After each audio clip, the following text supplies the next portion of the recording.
Iran জানিয়েছে Hormuz প্রণালী দিয়ে চলতে পারবে বাংলাদেশ সহ 5 দেশের জাহাজ।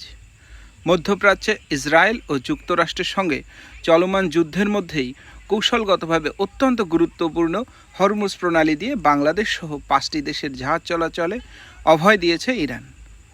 তেহরান জানিয়েছে নির্দিষ্ট কিছু বন্ধুরাষ্ট্র এবং বিশেষ অনুমোদিত দেশের জন্য এই জলপথ খোলা থাকবে। ইরানের এই বন্ধু তালিকায় বাংলাদেশের পাশাপাশি ভারত, চীন, রাশিয়া ও পাকিস্তানের নাম উল্লেখ করা হয়েছে।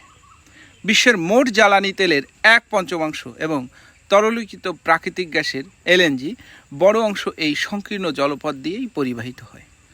গত মাসে যুক্তরাষ্ট্র ও ইসরায়েল ইরানে আগ্রাসনের শুরুর পর থেকেই এই প্রণালীতে কঠোর নিয়ন্ত্রণ আরোপ করে তেহরান। এতে বিশ্বজুড়ে জ্বালানি সংকট ও পণ্য সরবরাহ ব্যবস্থা মারাত্মকভাবে বিঘ্নিত হচ্ছে।